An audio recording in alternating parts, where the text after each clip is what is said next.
Hi, this is Chris from Nintendo Gamer, and I'm going to be giving you a 10-minute tour of Theatrhythm Final Fantasy, which is out on 3DS today. This is Square Enix's rhythm action game based on the music of all the Final Fantasy games from 1 up to Final Fantasy 13. I'm going to take you through a few of the different game modes and yeah, just show you how it works generally. There's 3 main game modes. There's series mode, which takes you through a specific game and plays 5 tracks from that game. There's challenge mode, which lets you pick a specific track, and there's the Chaos Shrine, which is kind of more difficult challenges that give you bonus items. So I'll show you series mode first. Each game has, like I said before, 5 different tracks. There's an intro track, an outro track, and 3 different types of main game: the field music, event music, and battle music. So I'll show you one of each and how they work generally. So I'll go for, let's see, which game should we go for? Final Fantasy 7, because most people like that. Though I prefer 8, but that's for another time. Okay, so each game starts with this intro, where it's really basic. Notes appear in front of a crystal, and you tap the crystal. And each time you tap it, you can see at the bottom there your notes going up. Those are special points that, as they build up, you unlock new songs and new characters and the like. So, yeah, I mean, you can't fail this level, and you can skip it if you want, actually, because it involves such little skill. But you might as well do them because it's nice music and you get extra, you unlock things quicker. I've just skipped it here just for the sake of quickness. So you then move on, in the series mode, you then move on to the next level. So in this case, it's field music, where your character will walk through a level from the game in question. In this case, it's Final Fantasy 7. And yeah, so you're seeing these notes coming across, and you're tapping, for these red ones you're tapping the stylus, and for the arrows you're sliding the stylus in the direction, and for the green ones you're just holding the stylus down and sliding up and down to follow the trail, and then letting go here and tap, tap, tap, and all that. So it's pretty nice. It's simple gameplay. This is in its easiest difficulty setting, so it does get a lot more difficult than this, but I'll shut up for a bit and let you hear some of the music.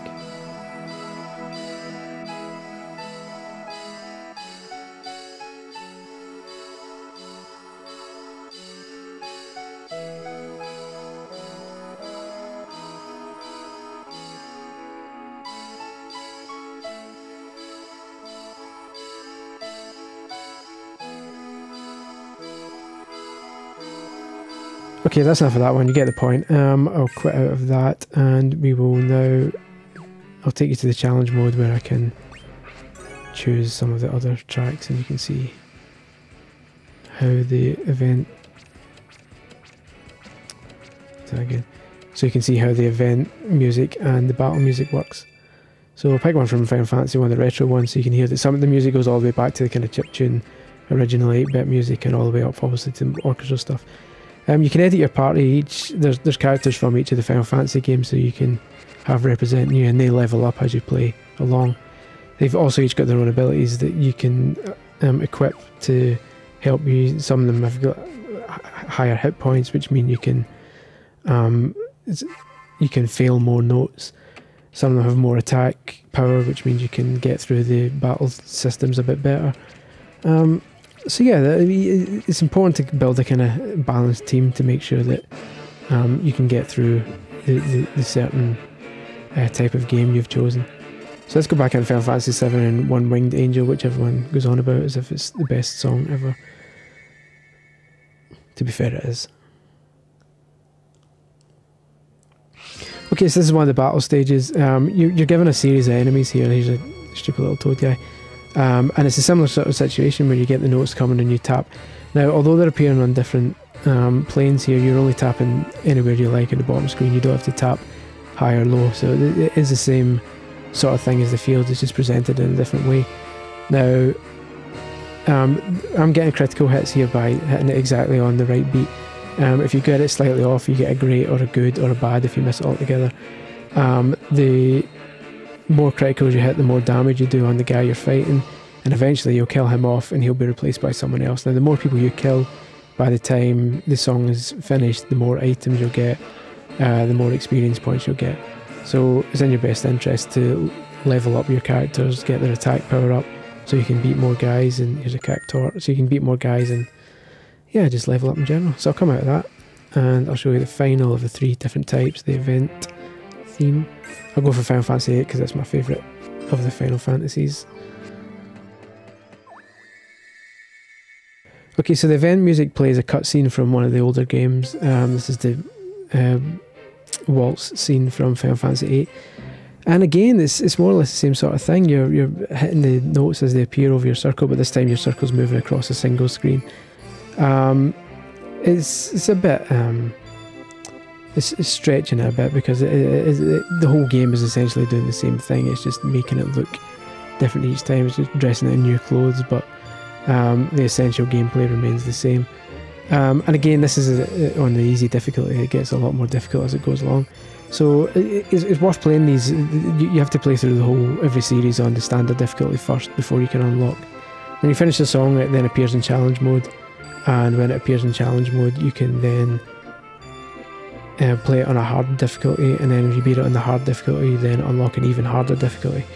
So, and obviously the harder the track is, the more experience you'll gain and the more items you'll gain.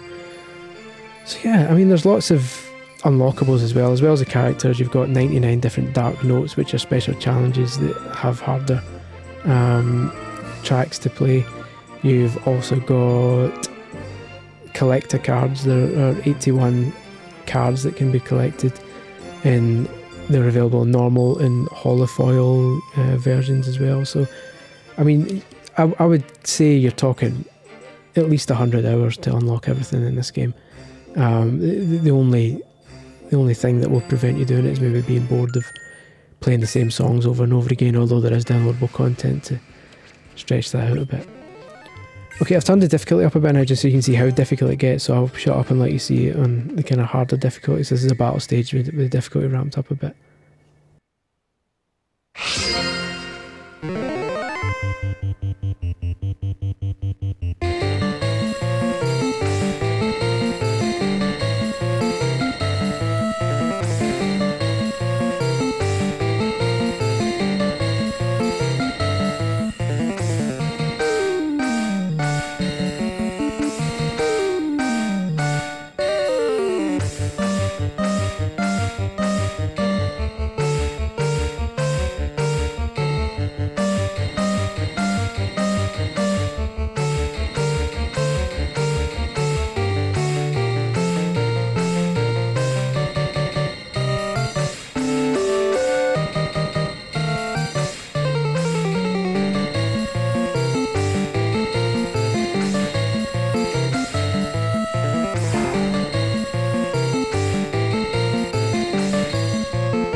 Okay, so there you go, that's a bit mental. If you play with no items or abilities equipped, you'll get what's called a stoic bonus, and you'll get an extra 2 million points. Those are the only ways you can get your kind of SS ranks, because anything over 9 million points is an SS rank, and you can only get, I think it's 7.9 million with stuff equipped. So only experts are going to be able to get that, because you're going to have no power-ups, no special abilities, no items equipped to get the highest ranking. And the SSS ranking, which is pretty much impossible, is getting critical hits on every single note without missing a single one. So yeah, after each after each stage you get this rhythmia, which is your points that you use to unlock things, and then your characters will each level up. And yeah, it's just generally a really nice game.